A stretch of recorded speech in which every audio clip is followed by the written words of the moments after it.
First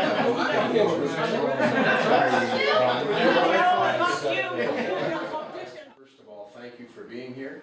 Thank you for your continued support. You know, during the day today, we started our day off at Gilmer's, and very positive day, lots of people shopping and lots of good things going on. And then, of course, float your fanny down the Ganney. I mean, the crowds that were out there, things are sure vibrant on the main street. And I think that's going to be the mood across Canada over the next month. I think people are getting engaged in the election. I know when I go door to door, most people are a little bit upset that we're even having one. You know, I just tell them that's when you have a minority government, you live as long as the opposition will allow you to exist as a government, and the opposition's decided that Canada needs an election. So I'm looking very much forward to the next 4 weeks. We had a very positive week. We were well ahead of things, thanks to you folks, thanks to the many volunteers we have. We've got our signs out right across this great riding of ours, and as I say, things are very positive. I'm very pleased to be able to, over the next 4 weeks, and have been for the last week, telling people about our 5-year record. You know, one of the first things we did as a government is we began to lower taxes. We began to pay off our debt. And we brought in programs for the less fortunate. And the first thing we did is we took about 600,000 low-income Canadians off the federal income tax rolls. And then throughout the next several years, we took an additional 100 to 180,000 seniors off our federal income tax rolls, because we changed some of the tax regimes there. So we also recognized and then of course we had the Great Recession. And I call it the Great Recession because that's what economists around the world are calling it, the Great Recession.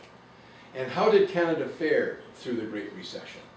Well, if you compare us to the rest of the world, to date, we have recouped, since July of 2009, 480,000 jobs.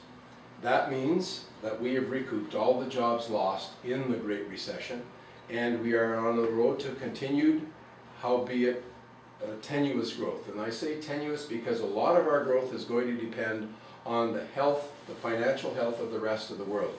Are they going to be able to afford the things we produce?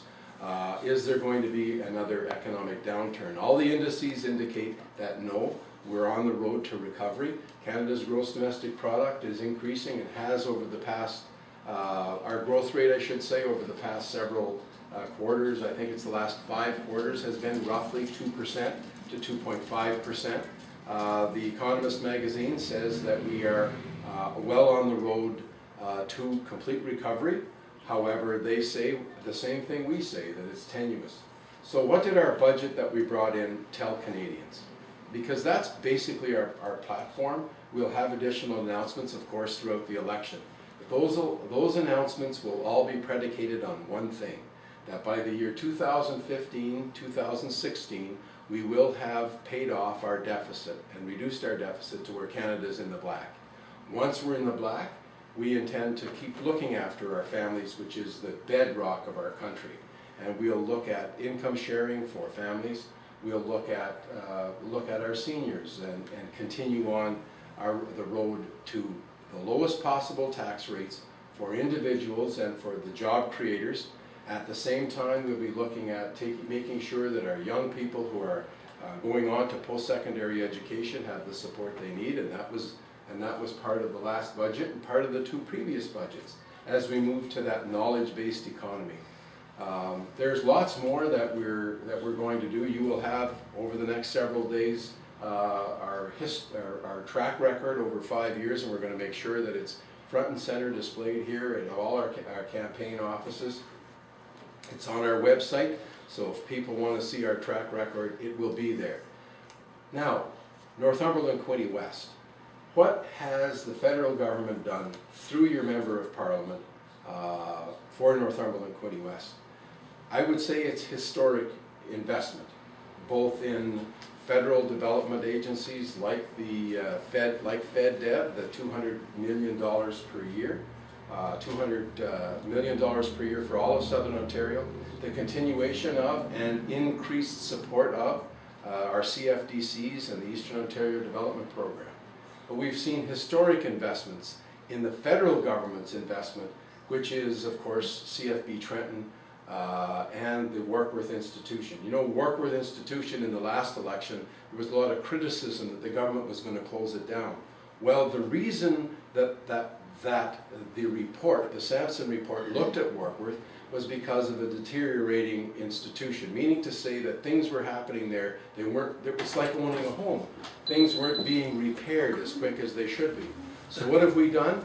This year alone, we're investing millions of dollars in Warkworth Institution. We're replacing plumbing, we're adding to the security, making it a more secure institution.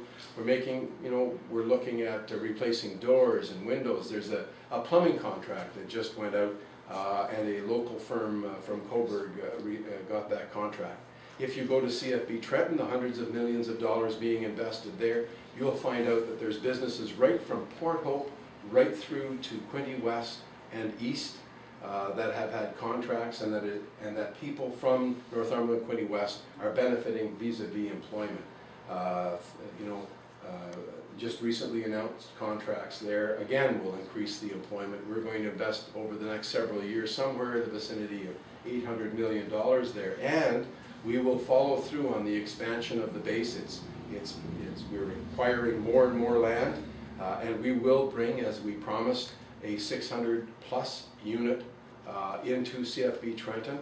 What will that mean? Well, that translates into 600 permanent residents with jobs, and those are good paying military jobs.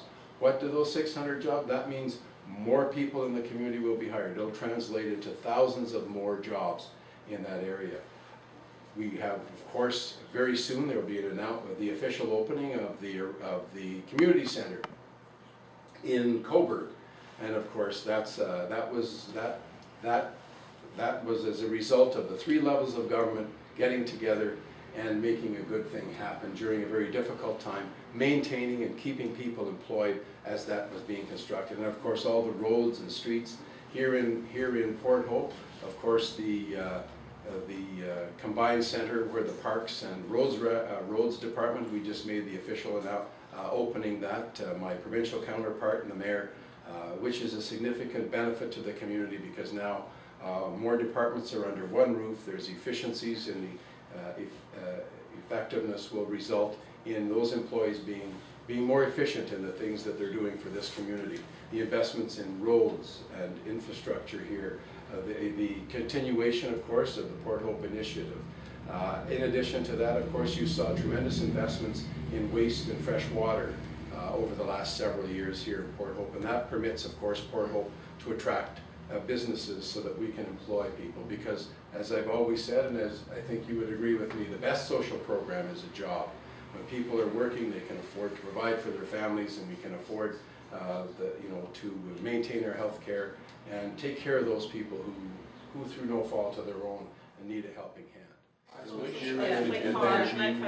Your home's assessed.